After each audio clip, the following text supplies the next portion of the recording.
key development in the ongoing war between Russia and Ukraine. China's President Xi Jinping and Ukrainian leader Volodymyr Zelensky have held a phone call. It's the first since the war began. In a tweet, Zelensky called the discussion meaningful, saying it gives, quote, powerful impetus to bilateral relations. This comes as Yahoo News has exclusive reporting on the conflict. Senior White House correspondent Alexander Nazaryan says a new bipartisan House resolution calling on an outright victory over Russia will be introduced today. And Alex is joining us now, along with Yahoo Finance's Rick Newman as well, who's been tracking this. Alex, first of all, talk to us about the significance of this resolution and what your reporting is finding on who's going to introduce it, what it's going to mean. Well, thanks for having me. Nice to see you, Rick. Actually, both the House introduced its resolution yesterday, and then the Senate followed, which is even more significant because that is the upper chamber. So now you have both chambers of Congress. You have a bipartisan, bicameral resolution saying we want victory in Ukraine. That is that should be the American position. And I think the most interesting and maybe controversial aspect of this resolution is it calls for a return to the 1991 borders, the borders Ukraine had when it achieved independence after the collapse of the Soviet Union. So that would mean retaking all of the eastern regions that Russia seized and then annexed, and crucially also the Crimean Peninsula, which has enormous significance for both Ukraine and Russia, cultural, geopolitical, historic. So these resolutions are very significant because they come at a time when support for the war effort is fraying a little bit, both legislatively and in the American populace. And this sort of tells Zelensky, tells Putin, it tells the world, and we're still here. We're backing Ukraine as long as it takes. Does this resolution, Alex, or do these resolutions come with anything backing them up? Any more funding for weapons, for example? No, they're not legislation that appropriates any funds.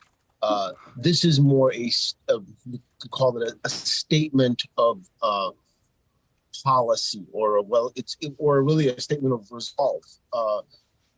And they still, both of them need passage, but because both have bipartisan support, I think both stand a good chance of passage. But no, this is simply I would say it's a definition, right? Because we have never really defined what Ukrainian victory looks like. Sometimes it's expelling Russia outright. Sometimes it's something less than that. This makes it pretty clear that victory is going to be just pushing Russia all the way back to the 91 borders, and also holding Russia to account financially and perhaps in a war criminal tribunal for what it's done. Yeah, it's really interesting and perhaps surprising that this is the definition they've hit upon. Rick, I want to turn to you because we've just been talking with you recently about not just the sort of declaration, but also more potential financial support here. So what's your view, given these new resolutions, about the likelihood of that? The United States could make this happen. The way to do that would be to provide more sophisticated weaponry, including all the logistics and training that would go with it to Ukraine. We're talking about things like long-range missiles, fighter jets, maybe not American F-16s, but think about the Swedish fighter jet known as the Gripen, more tanks, more infantry fighting vehicles, more precision-guided weapons, more of everything.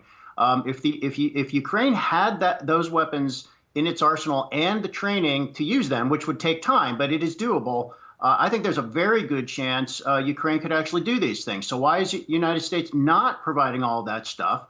Because there are concerns within the Biden administration about pushing Russian President Vladimir Putin too far. How far? What are his red lines? He has repeatedly threatened to use nuclear weapons if the West gets too deeply involved in this war. Now, I think there are reasons to think he would never do that because the repercussions of doing that for Vladimir Putin would be terrible, as Biden has told him. But there's this whole guessing game going on within the Biden administration of how much to give Ukraine, what's the optimal amount, so that you are not triggering more of a reaction from Russia than you really want to. And I don't know what the answer is. I don't think anybody really knows what the answer is. If the level of support that the Biden administration has already given, along with other allied nations, ends up being enough for Ukraine to pull off something that looks like a victory, then good. But that is not going to happen anytime soon. And meanwhile, we're waiting and wondering, is this enough for Ukraine to win, or is it just enough for Ukraine not to lose? Well, and on that front, Alex, in terms of your reporting in Congress, what is the willingness to now increase funding? To sort of, yes, this declaration is separate, but where do members of Congress stand on the issues that Rick is talking about? Well, to Rick's point, if you believe that the goal is for Ukraine to win, and to win by taking back Crimea, by taking back Donetsk, Luhansk, and the other regions, then yes, you do need F-16s, and that you do need more tanks. You need long-range artillery. Without that equipment, they cannot win. Maybe they can not lose, but Russia's obviously a much bigger country with a much greater population, and they can just continue to throw young men into these battles, as they've shown a willingness to do. And Ukraine, one concern is that if Ukraine can't land a knockout punch, it will just get rope-a-doped by Russia for months and months, maybe even years on end. And that is to Russia's benefit. That's sort of the Chechenian model of this war, where they just grind down Ukraine and also grind down our patience with the war. So this resolution is meant to say, no, we want victory. And implicit in that is we will give you what it takes to get there.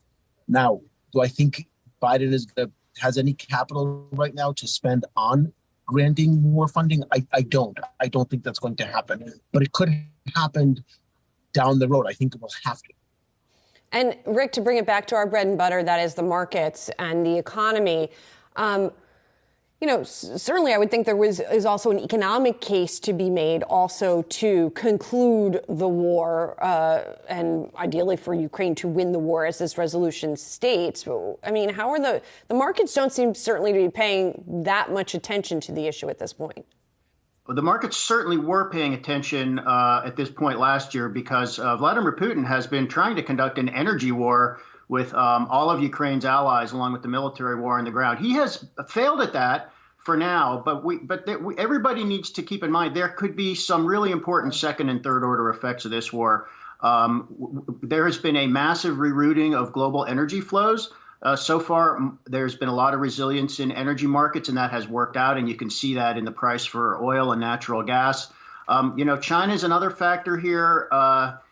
It would be great for Ukraine to win this war so that China does not have to get more seriously involved as an ally to Russia, because if China starts supplying what the administration calls lethal aid to Russia, that could create a case for some kind of economic sanctions against China. And that would be a complete mess. China remains the United States' largest trading partner outside of North America. We still do tons of trade with China, even though we've been talking about deglobalization. There is no deglobalization yet with regard to trade flows between the United States and China and between China and Europe. If anything happened to disrupt those, I think it would make last year's 6-month spike in energy prices look tame by comparison. So there's still a lot at stake here. Yeah, most definitely. Thanks to you both very much. Alexander Nazaryan, Yahoo News senior White House correspondent, for bringing us this story, alongside Yahoo Finance's Rick Newman for your perspective. Thank you both.